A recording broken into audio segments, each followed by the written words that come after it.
Hola de nuevo, amigos del canal. Estamos de enhorabuena. Regresa Catherine Bigelow, en esta ocasión con un estreno muy limitado en Cinex y masivo en Netflix. Una casa llena de dinamita se va a postular como una de las mejores películas de 2025. Os contamos por qué enseguida, como siempre, con Isan Vallès y Dani Ruiz en la guarida del Titán.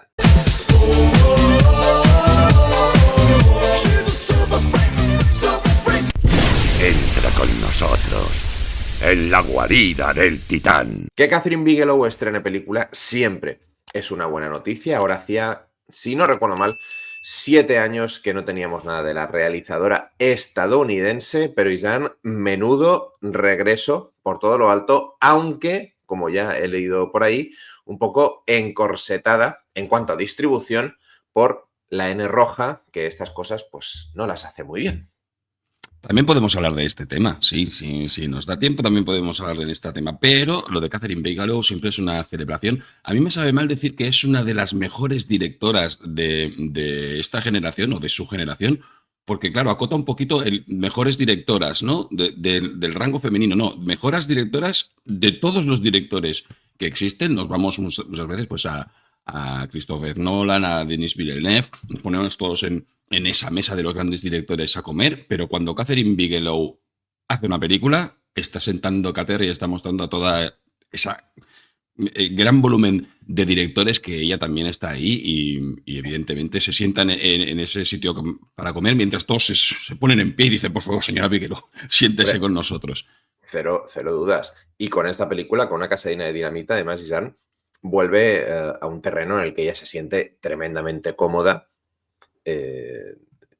No solo por el hecho de que maneja muy bien los tempos, ahora hablemos de eso, y la tensión, sino que le gusta meterse en un terreno resbaladizo, en un terreno fangoso, le gusta mirar mucho hacia adentro, hacia la política estadounidense. Lo vimos con Zero Dark Thirty, lo vimos evidentemente con En Tierra Hostil, película con la que mucha gente la conoció, por cierto, y aquí tampoco tiene problema en, entre comillas, me estoy poniendo un poquito dramático, en ensuciarse las manos y en decir, bueno, vamos a plantear qué pasaría en un caso improbable, pero no imposible, sobre todo a tenor de cómo está el mundo ahora mismo, aunque aquí pone el foco no solo en los protocolos, sino en las personas, que es lo que le da un punto diferenciador y realmente interesante a la película. Contexto, para quien no la haya visto o para quien esté pensando en hacerlo, Estados Unidos está sufriendo un ataque inminente con una bomba atómica que va a caer en una gran ciudad, en este caso en Chicago, y lo que vemos es básicamente cómo actúa la cadena de mando, cómo actúa cada uno de los departamentos que tiene que encargarse de manejar la situación y concretamente cuál es el desempeño personal de cada una de esas personas. Y Dan, de nuevo, muestra un pulso Bigelow de precisión cirujana, pero al contrario de algunos de los grandes nombres que has comentado antes, ella sí sabe meterse muy bien en lo personal, en lo sentimental y no solo darnos personajes que actúen como robots. Lo épico, ¿no?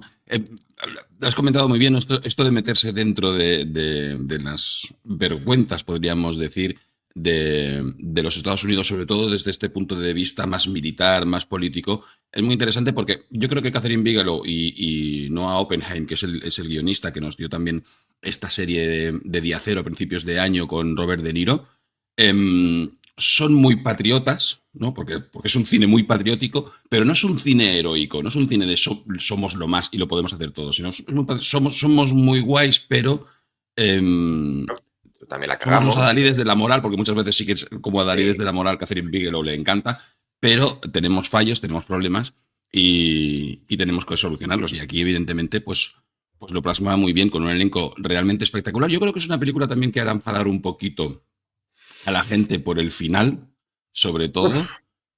Sí. Ya he visto algunas webs diciendo final explicado. Yo, igual no hace falta un final explicado. Igual un final debatible, ¿no? Cuando terminas la película te sientas y lo debates, que es precisamente lo que quiso hacer Catherine Bigelow, que ya lo comentó en el Festival de Nueva York donde presentó la película, previamente en Venecia, y de hecho casi gana el premio del certamen. A mí me gusta mucho, es la narrativa, ¿no? Muchas veces lo que Maravilloso. decimos aquí. lo que quiere contar y cómo lo cuenta. Cómo lo cuenta es con una narrativa en paralelo, podríamos decir, con tres líneas temporales que van de un punto, vuelven otra vez a ese punto, vuelven y desde tres Diferentes puntos de perspectivas. vista nos va contando también podríamos decir, en una forma piramidal. Desde la base de este ejército americano y de las primeras decisiones y de las personas que trabajan en la Casa Blanca, poco a poco nos vamos hasta arriba. Y eso también yo creo que es el mensaje que quiere transmitir la película, hasta un presidente que aquí a lo mejor el guionista, Noah Oppenheim, no ha sido valiente porque nos ha puesto un presidente muy guay, Demasiado guay. teniendo en cuenta lo que hemos tenido últimamente en los Estados Unidos y lo que hay ahora. Un presidente que lee periódicos, ¿no? Como comenta uno de los guardaespaldas, al menos este lee periódicos, o sabe leer, o pone los libros de los niños pequeños Sí, como tocan. en en buena dirección. Y cómo eso, ¿no? Como todo esa toma de decisiones y esa maquinaria protocolaria que funciona a las mil maravillas, al final, cuando todo falla, solo una persona es la que tiene que decidir no lo que va a ocurrir en su país, lo que va a ocurrir en todo el mundo, ¿no? Y en cierta manera esta película nos retrotrae a esa película de 2024 de Civil War, que nos pone los pelos de punta diciendo, es que esto es mm, terriblemente y horroríficamente verosímil. Y de hecho, al igual que en Civil War, aparte por su verosimilitud, he leído mucho que esto era una película de terror. Y creo que tengo que estar de acuerdo. No es una película de terror en el sentido en el que entendemos el cine de terror, pero lo es, igual que era Civil War, por el hecho precisamente de que, como cuenta Isaac, no es un escenario imposible en absoluto. Además, hay algo muy interesante en la película, que no es la primera vez que lo vemos en películas, pero que me gusta mucho, que la película no tiene como objeto de debate el discernir qué va a suceder. Lo que sucede ya lo sabemos, desde el minuto 1. Va a caer una bomba atómica en Chicago. Fin. No hay ningún tipo de duda. Desde los primeros minutos de película se ve que las defensas estadounidenses no tienen nada que hacer. Es decir, ya sabemos qué va a pasar. En ese escenario, ¿cómo reaccionan todas esas personas más allá de los protocolos? Porque los protocolos están escritos, diseñados. De hecho, hay un teniente, ¿no?, que está con el presidente de los Estados Unidos y dice, mire, esto son infinitas horas de trabajo para determinar esto.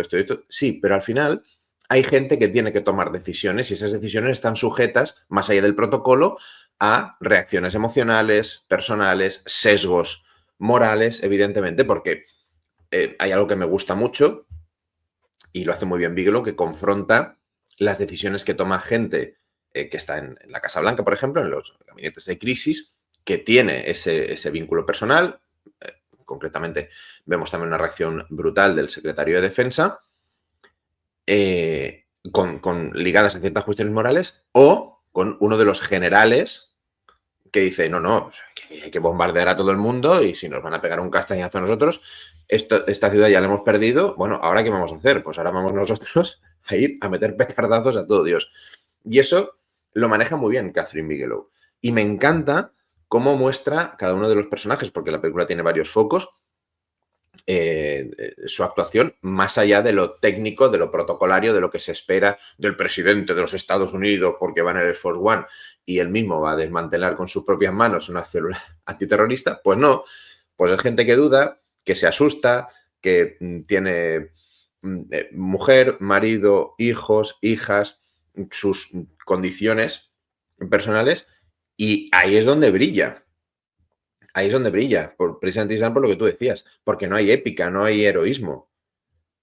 No hay un Bruce Willis apretando un botón para salvar al mundo. No, se va todo a la mierda y ahí vemos donde la gente reacciona. Y hay algo que creo que lo ejemplifica muy bien, que es en el momento en el que la base que se encarga de liberar los misiles antibombas, bueno, pues perciben que el misil ha fallado, uno directamente ni siquiera se ha puesto en marcha, el otro ha fallado, entonces ya la bomba atómica va a caer seguro, y hay una de las militares que está totalmente descompuesta y dice, pero nosotros lo hemos hecho bien.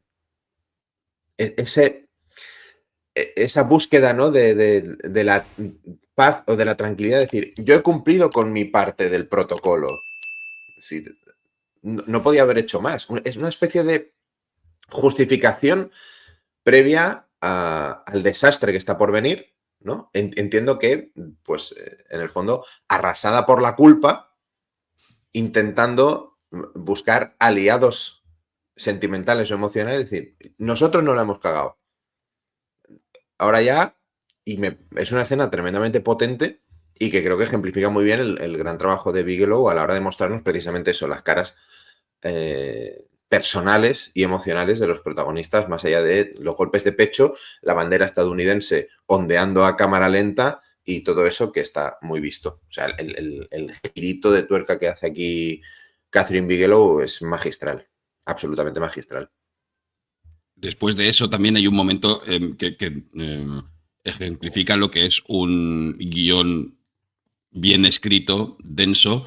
Me gusta mucho el tema de la cámara al hombro en esta película porque lo que hace es meterte directamente en la película, formas parte de todo el elenco de las personas que trabajan en la Casa Blanca y de que están en el presidente y todo. En ningún momento te pierdes, ya sabes que yo soy, con la cámara al hombro en las escenas de acción soy un poco mal, pero con este tipo de thrillers me siento muy a gusto. Pero hay un momento en el que dicen, ostras, pues vamos a lanzar más misiles, ¿no? Esto no funciona, vamos a lanzar más. Y entonces hay un momento en el que en el guión te dice, porque tú estás pensando lo mismo, y el guión, llega el señor guionista y te dice, no podemos lanzar más porque no sabemos a qué nos enfrentamos. No sabemos si van a lanzar más misiles, con lo cual ahora tirar todas las cartas de defensa que tenemos en el juego de mesa, pues igual nos deja totalmente al descubierto ante...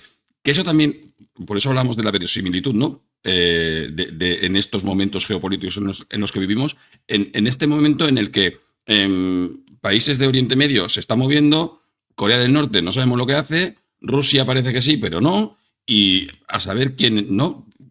Toda esta pieza que Estados Unidos ahora mismo se ha granjeado a un montón de enemigos, no hablemos ya de los países de Sudamérica.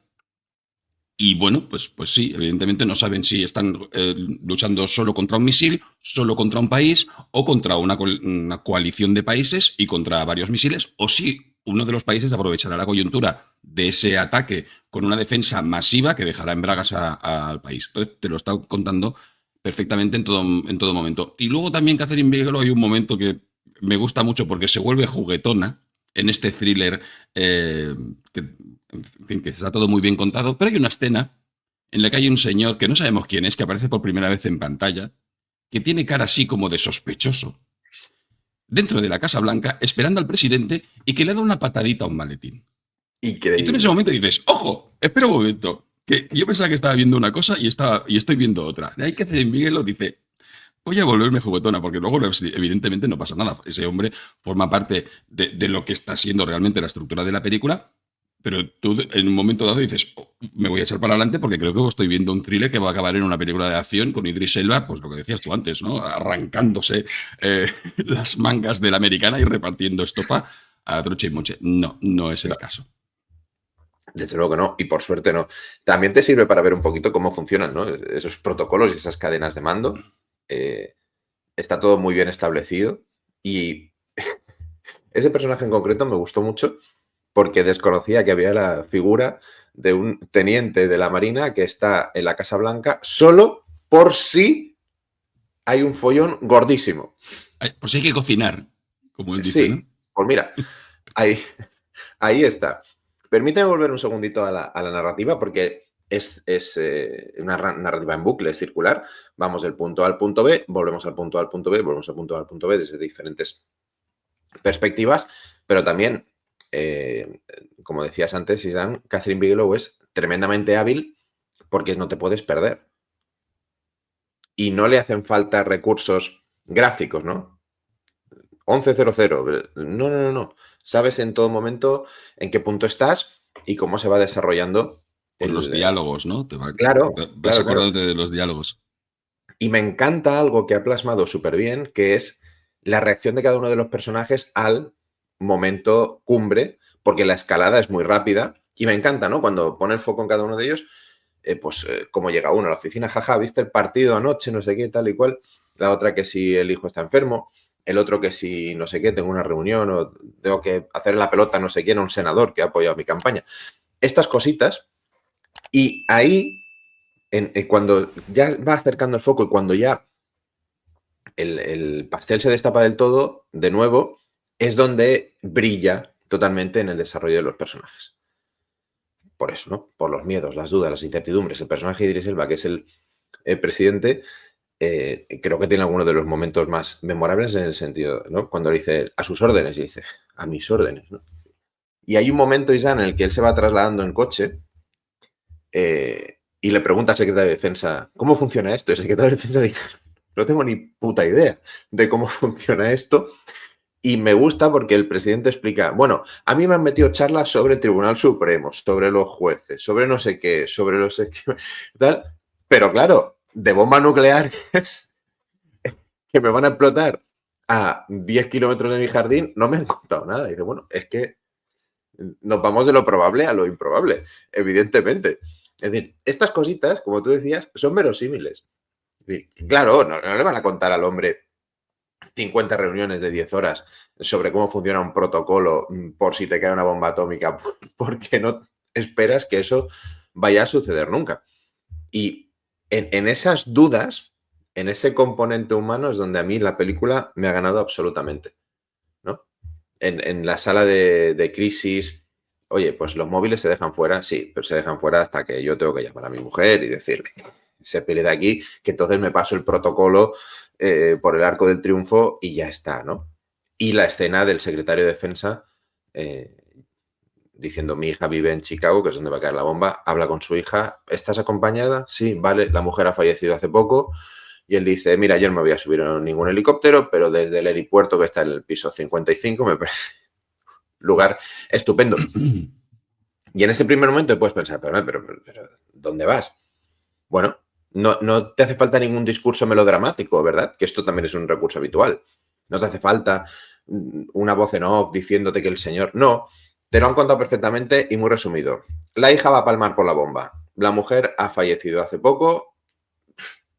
Él dice, pues mira, yo ya, ¿para qué? ¿No? Encima, me voy a quedar yo aquí. Voy a tener que pasar el duelo por mi hija también. No hemos podido hacer nada. ¿Me va a consumir la culpa? Me tiro para abajo. Me he pasado el brillante protocolo por los huevos, porque también he llamado a mi secretaria para que me busque otro Air Force One o lo que haga falta para coger a mi hija para y sacar llevársela a mi por hija. ahí.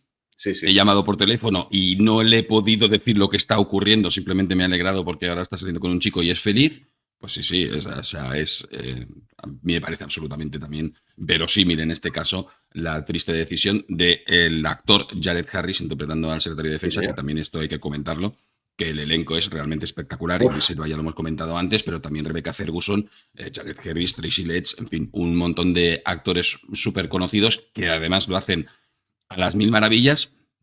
Y es una pena realmente que esta película no haya tenido apenas promoción, que no se es, sepa que se haya estrenado en cines. En muchísimos cines no se ha estrenado porque ya pasan de estrenar cuando saben que a las 2 semanas las van a tener en claro. Netflix. Pero si hablábamos antes, ¿no?, de este pulso de Catherine Bigelow, de cómo cocina poco a poco, de cómo hace las cosas con tensión, a lo mejor en un cine no me hubiera dado tanta cuenta, pero en casa, viéndolo en casa, yo me lo pongo. Mi mujer está al lado con el móvil, que le da igual lo que ponga, porque muchas veces pongo cualquier mierda y en fin, mejor no verla. Y en este caso no. En este caso ella con el móvil, ya cuando pasamos al segundo capítulo, ella haciendo así con el móvil y con la tele y ya a mitad deja el móvil, se está en absoluta tensión preguntándome qué está pasando y nada, pues al final yo creo precisamente, ¿no? Eso que Catherine Bigelow quería con ese final de la película que te deja así. ¿Qué ha pasado? ¿Lo ha dicho? ¿No lo ha dicho? No. Lo que ha hecho el presidente simplemente es dar su código para identificarse. No ha dado ninguna orden.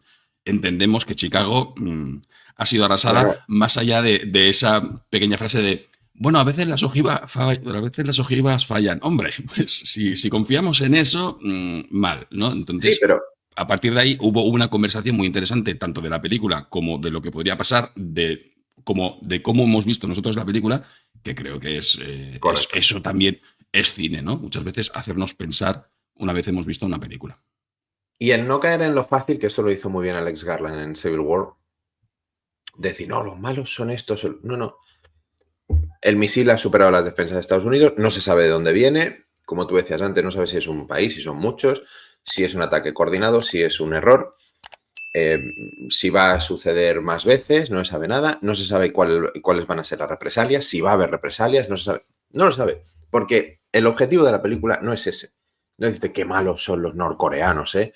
No, es plantearte en ese escenario cómo reaccionan las personas y bueno, y de hecho plantearte que es un escenario más probable de lo que parece, pero también en ciertos momentos en la responsabilidad de todo el aparato político y militar, porque hay uno de los asesores que el pobre le toca la castaña porque su superior está enfermo y, en fin, tiene una escena también muy divertida en la que se tiene que bajar de un coche y ir corriendo, ¿no? Que puedes pensar, qué ridículo. Ya, pero es que te acaban de meter un bombazo nuclear. A ti te ha pillado en la oficina y al otro no.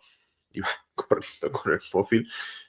Hay un momento en el que él dice, si nosotros empezamos a escalar a DEFCON 2 y a DEFCON 1, ¿qué van a hacer el resto? Pues decir, hostia, esto se pone serio. Entonces, esto se traslada mucho al papel de Idris Elba, el presidente.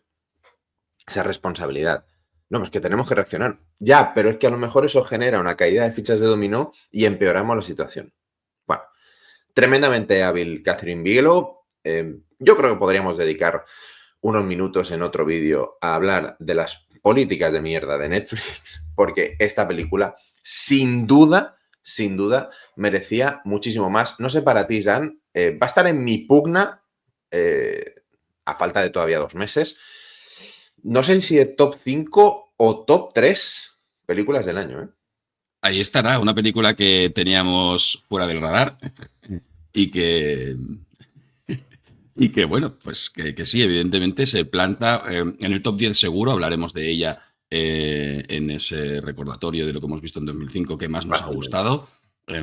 Seguro, ya veremos en qué nivel le pondremos. También Dani, tú y yo nos sentaremos en nuestro despacho oval y discutiremos el protocolo fervientemente a ver dónde la colocamos, pero seguro que hablaremos de ella otra vez a finales de año. Nuestro protocolo es más sencillo. Oye, yo el top 5 a mí me ha parecido una mierda. Bueno, da igual, yo la pongo. Cosas así. Dejadnos en caja de comentarios qué os ha parecido esta nueva incursión de Catherine Bigelow en el cine. Nosotros lo dejamos aquí, pero volveremos con más, como siempre, con Isán Valles y Dani Ruiz en La Guarida del Titán.